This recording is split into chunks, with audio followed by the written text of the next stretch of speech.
여기가 이렇게 칫솔털이 쭉 들어있으니까 이거 한꺼번에 닦일 것이다. 한 20초만 닦아도 충분하다 주장을 하고 있는 제품입니다. 입안에 넣겠습니다. 자, 이걸 입안에 집어넣고 치과 의사로서 느끼는 건 뭐가 있느냐?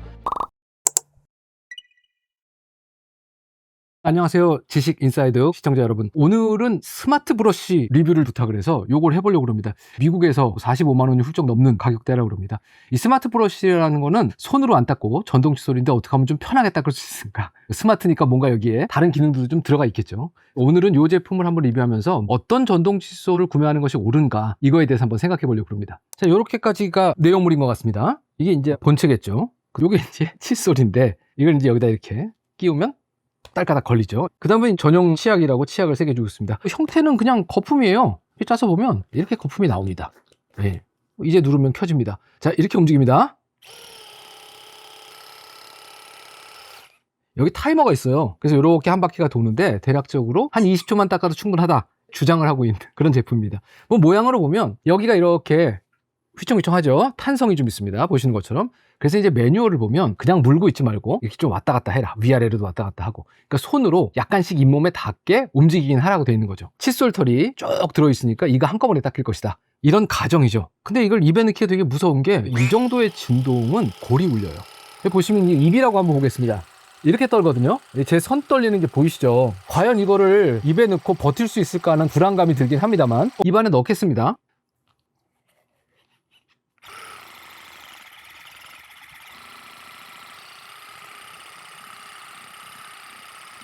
자, 이걸 입안에 집어넣고 치과 의사로서 느끼는 건 뭐가 있느냐? 우리가 기본적으로 전동 칫솔이라는 거는 내가 움직이는 것 대신에 털을 이렇게 움직여서 이를 닦아준다. 이게 빗자루질하고 똑같지 않습니까? 내가 열심히 이렇게 해야 되는데 이걸 대신해준다.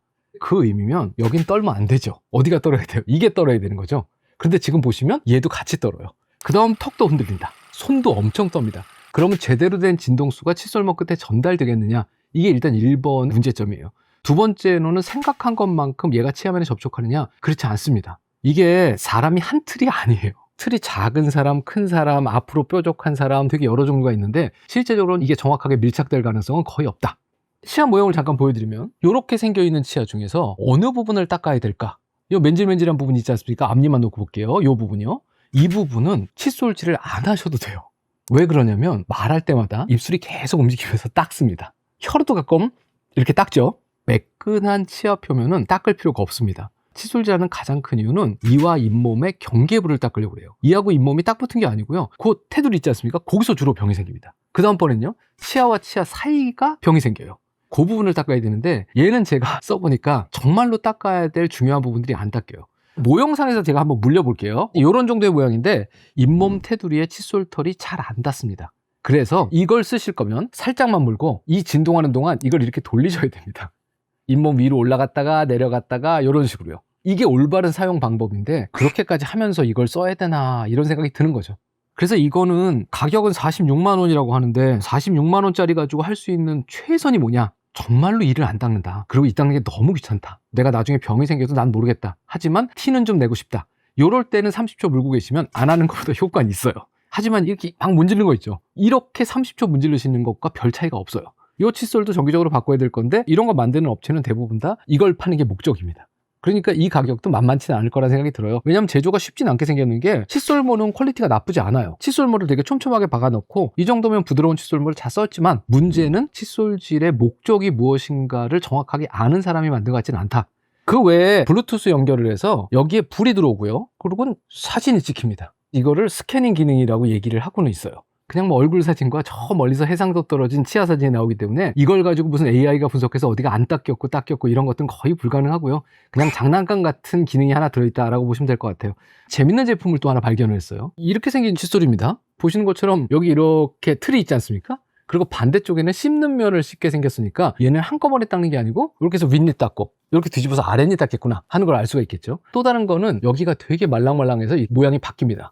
그 얘기는 이 사람이 물면 틀에 맞춰서 어느 정도까지는 들어는 가겠다. 요거는 치아에 좀 붙겠는데 이런 느낌은 좀 들어요. 이것도 완전히 구석구석까지는 안 들어갑니다. 하지만 이건 좀 닦여요. 이렇게 돌면서 얘가 맨 뒤에 어금니까지 가긴 가요. 그런데 손으로 움직여서 닦는 것만큼 정교하게 닦이냐? 안 그렇습니다. 제가 이걸 역사를 찾아보니까 노약자, 장애인 이런 사람들도 칫솔질을 해야 되는데 칫솔질을 하기가 되게 힘든 거죠. 그러니까 이제 그런 분들은 어느 정도까지라도 이는 닦아야 된다. 그런 얘기를 들으니까 그건 의미가 있겠다. 하지만 일반인이 쓰는 거는 효율성이 많이 떨어지겠다는 생각이 듭니다. 만약에 내가 손으로 닦는 게 너무 힘들고 귀찮다 그러면 실제적으로는 칫솔 모양으로 생긴 전동 칫솔, 적절한 걸 골라서 쓰시면 되지 않을까. 그게 올바른 전동 칫솔의 선택이 아닐까라는 생각이에요. 우리가 흔히 알고 있는 전동 칫솔은 방식이 두 가지가 있습니다. 하나는 동그랗게 생겼어요, 머리가. 그런데 얘가 왔다 갔다 왔다 갔다 그럽니다. 이렇게 생겼습니다. 보시는 것처럼 돌아가는 게 보이시지 않습니까? 그런가요? 다른 하나는 칫솔모가 어떻게 움직이느냐, 왔다 갔다 왔다 갔다 이렇게 움직이는 방식인데 뭔가 이렇게 진동하는 소리는 나요. 얘는 이 떨리는 힘 가지고 물을 앞으로 밀어낸답니다. 그럼 칫솔모가 정확하게 안 닿는 부분까지도 어느 정도 세정이 된다는 거죠. 이게 음파 방식인데 대략적으로 분당 3만 번에서 6만 번 이상의 진동일 때 음파가 나온답니다. 두 가지 방식 중에 뭐가 더 우수하다라고 얘기할 수는 사실 없습니다. 실제로 어떻게 쓰느냐에 따라서 달라진다라고 보시는 게 맞아요. 어디서부터 차이가 발생되냐라고 연구들을 해봤더니 칫솔은 칫솔모가 작을수록 잘 닦입니다. 이쪽 칫솔모가 훨씬 더 조그맣죠. 그러니까 얘가 더 잘 닦일 거다라고 연구 결과도 많이 나옵니다. 모형에다 한번 보겠습니다. 기본적으로 얘는 칫솔모가 너무 커요. 치아를 3개쯤 덮죠. 이러면 잘 안 닦여요. 이건 그래도 대충 하나를 덮지 않습니까? 칫솔모가 치아를 하나씩 덮을 수 있는 크기면 제일 좋겠다는 생각입니다. 또 다른 거는요, 칫솔모가 빡빡하게 들어있어야 됩니다. 우리가 빗자루를 살 때도 듬성듬성한 걸 사진 않잖아요. 요걸 이렇게 놓고 보시면 얘는 그보다 훨씬 더 빽빽하죠. 아, 그러면 빽빽한 놈이 더 잘 닦이겠구나. 이런 방식으로 하나씩 배제해 나가면서 좋은 전동 칫솔을 고르시는 게 맞다라는 생각이에요. 전동 칫솔을 써서 어떻게 이를 닦는 게 가장 좋은 건가? 제일 중요한 것 중에 하나는 절대로 누르시면 안 된다는 겁니다. 칫솔모가 우리 눈에 보이지 않지만 막 이렇게 떨고 있어요. 그런데 얘가 떨지 못하도록 하는 방법이 뭐냐? 누르시는 거예요. 누르면 하나도 안 떨립니다. 대고만 있어서 얘가 이렇게 움직일 수 있을 만한 여유를 주셔야 되기 때문에 누르지 마시라는 거. 또 다른 거 하나는 절대로 문지르시면 안 된다는 거예요. 전동 칫솔을 쓰라고 그러면 입에다 넣고 보통 이렇게 움직이십니다. 이렇게 움직이시면 안 된다는 거예요. 나 대신 전동 칫솔이 움직이고 있지 않습니까? 그러니까 나는 가만히 있어야 됩니다. 그래서 얘를 약간 기울여서 하나, 둘, 셋 띄어서 다음 시에 또 하나, 둘, 셋 절대로 누르지 말고 왔다 갔다 이렇게 닦지 마시고 이 두 가지 원칙만 지키면 손으로 닦는 것보다 훨씬 더 좋은 효과를 얻을 수도 있습니다. 일반적인 칫솔도 칫솔의 머리 크기를 보셔야 됩니다. 이렇게 닦는 거고요, 이렇게 닦는 거하고 따지면 이게 훨씬 더 꼼꼼하게 닦을 수 있지 않겠습니까? 그러니까 기본적으로는 머리통이 작은 걸 쓰셔야 되는데 기준은 뭐냐? 내 손가락 요 한마디요. 요거보다는 칫솔이 안 컸으면 좋겠다는 거예요. 그게 보시면 이만한 게 있어요. 손가락 한마디라고 그랬는데 이건 뭐 거의 2마디쯤 되지 않습니까? 사람들의 꿈은 그거죠. 1, 2, 3 이렇게 닦으면 끝내겠다. 하나도 안 닦입니다. 다른 것들을 봤더니 이렇게 생긴 것들이 있어요. 얘도 제법 크죠. 이렇게 돌려보면 얘는 이제 사각형으로 생겼습니다. 얘네들도 생각보다는 머리통이 되게 큽니다. 이것들도 자격에선 떨어지겠다. 또 다른 중요한 점 중에 하나는 들여다보셨을 때 플라스틱이 보이시면 안 됩니다. 여기 보시면 듬성듬성하게 플라스틱이 쭉 보이지 않습니까? 또 다른 거는요, 이렇게 보시면 이렇게 올록볼록하게 만들어 놓은 것들은 대부분 다 안 닦입니다. 칫솔은 평평하게 잘려진 걸 사셔야 돼요. 이제 머리 크기가 조금 작아졌어요. 근데 이렇게 보시면 끝부분을 솜털같이 만들어 놨어요. 이걸 보통 우리가 뭐라고 그러냐면 미세모라고 부릅니다. 끝이 전부 다 이쑤시개처럼 뾰족한 건데 우리가 바닥을 쓴다고 보면 바닥 부분이 땅에 닿아야 될 거잖아요. 근데 이쑤시개가 닿아 있으면 실제적으로 땅바닥이 안 쓸립니다. 그러니까 이 뾰족한 미세모는 거의 안 닦인다고 봐야 돼요. 그냥 고춧가루가 잘 빠진다라는 느낌이지 실제적으로 세균막은 제대로 닦이지가 않습니다. 이런 칫솔들은 머리 크기가 대충 맞지 않습니까? 칫솔털을 좀 보면 얘네 둘은 칫솔털이 빡빡하게 차 있는 게 보여요. 이건 괜찮은 것 같다. 그리고 이렇게 놓고 보니까 평평해요. 그럼 이제 이거는 괜찮은 칫솔이라고 볼 수 있는 겁니다. 그래서 뭐가 됐든 간에 칫솔 선택할 때는 머리 부분의 크기 보시고 뒤집어서 칫솔털이 많이 심어졌나 보시고 그 다음번에는 끝이 뾰족하지 않나 보시고 이제 이런 것들이 칫솔 선택의 기준이라고 보시면 될 것 같아요. 자, 이제 머리는 봤으니까 한번 대를 보도록 하겠습니다. 칫솔 대의 형태는 되게 다양한데요. 제일 대표적인 디자인은 이런 디자인입니다. 여기 보시면 오돌도돌한 게 좀 보이지 않습니까? 그리고 옆에서 보시면 여기 온폭, 여기 온폭. 이건 뭐냐면 칫솔을 이렇게 잡으란 얘기예요. 뒤집어서 잡을 때도 여기서 딱 이렇게 잡힙니다. 근데 우리가 닦는 건 눈에 안 보이는 세균막이에요. 정교한 일을 할 때 이렇게 잡는 사람은 아무도 없습니다. 글씨 쓰거나 그림 그리거나 이런 것들이 정교한 일 아닙니까? 조각하거나 이럴 때는 보통 이렇게 하죠. 뭘 할 때 이렇게 잡고 이렇게 수접하는 거는 큰 일을 할 때 쓰는 겁니다. 그래서 연필 잡듯이 잡으시는 게 되게 중요해요. 그러면 칫솔대가 연필 잡듯이 생긴 거면 제일 좋습니다. 요거는 정육각형입니다. 이렇게 돼 있으면 정확하게 연필 잡듯이 잡을 수 있는 거죠, 칫솔을요. 이러면 정교하게 세균막을 닦을 수가 있습니다.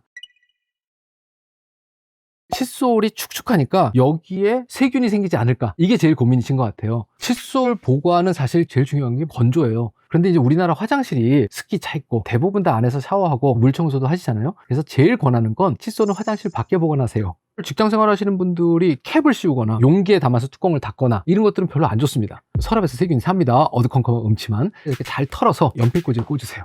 이게 제일 좋습니다. 해가 드는 데면 더 좋죠. 점심 식사하고 다음날 양치질하러 갔는데 이게 아직도 축축하다. 이건 보관에 문제가 있는 거예요. 얘를 가글액이나 이런 데 담가 놓는 거 효과가 있느냐? 안 하는 것보다 나으세요. 또 다른 거 하나는 자외선 살균기를 쓰시는 분들이 계세요. 의미가 있느냐? 일부 있습니다. 그런데 문제는 뭐가 있냐면요, 지금 칫솔이 이렇게 있지 않습니까? 그러면 자외선 램프가 여기를 쪼인다고 보면 저 안에까지 들어갈 거냐는 거예요. 두 번째로는 세균을 죽일 수는 없어요. 세균의 활성화를 떨어뜨릴 수 있는 정도입니다. 말라있는 상태에서 집어넣으시면 그나마 효과가 좀 있을 수도 있는데 굳이 그렇게까지 하실 필요는 없는 게, 건조하면 사실 크게 문제는 없습니다. 이렇게 말씀드리면 좀 그렇지만 칫솔에 무슨 짓을 하시던 세균은 입안에 더 많습니다. 그러니까 이걸 어떻게 관리할 건가 고민하시는 것보다는 어떻게 이 칫솔로 꼼꼼하게 닦으실까를 고민하시는 게 훨씬 더 맞아요. 기본적으로 칫솔은 그냥 빗자루예요. 무언가를 쓰는 겁니다. 그런데 우리가 땅바닥을 쓰는데 온 힘을 가해서 이렇게 막 쓸어대면 빗자루가 이렇게 휘지 않습니까? 그럼 버려야 되죠. 그런데 살살 쓰면 되게 오래 씁니다. 선생님, 이 칫솔 3개월 썼는데 칫솔 털이 그대로 있어요. 이거 바꿔야 됩니까? 이렇게 물어보시는 분 입안이 제일 깨끗해요. 그런데 나는 열심히 닦아서 일주일만 되면 털이 이렇게 벌어진다. 이런 분들은 대부분 다 안 닦여 있습니다. 보통 우리가 칫솔을 보시면 이 플라스틱이 안 보이면 바꿔야 돼요. 그러니까 칫솔이 이렇게 벌어질 때까지 쓰시는 게 아닙니다. 이게 요만큼만 벌어져서 밑에가 안 보이면 바꾸셔야 돼요. 눌려서 벌어진 거 보이시죠? 뒤집어 볼게요. 얼마나 문지르셨나. 칫솔은 이 벌어지는 요 정도가 3개월 이내에 벌어진다면 힘주고 계신 겁니다. 그러면 칫솔질을 빨리 바꾸셔야 돼요. 그러니까 차라리 부드러운 칫솔 써서 망가지는 걸 보면서 내 칫솔질이 잘못됐구나, 이걸 고쳐나가시는 게 올바른 방법이에요.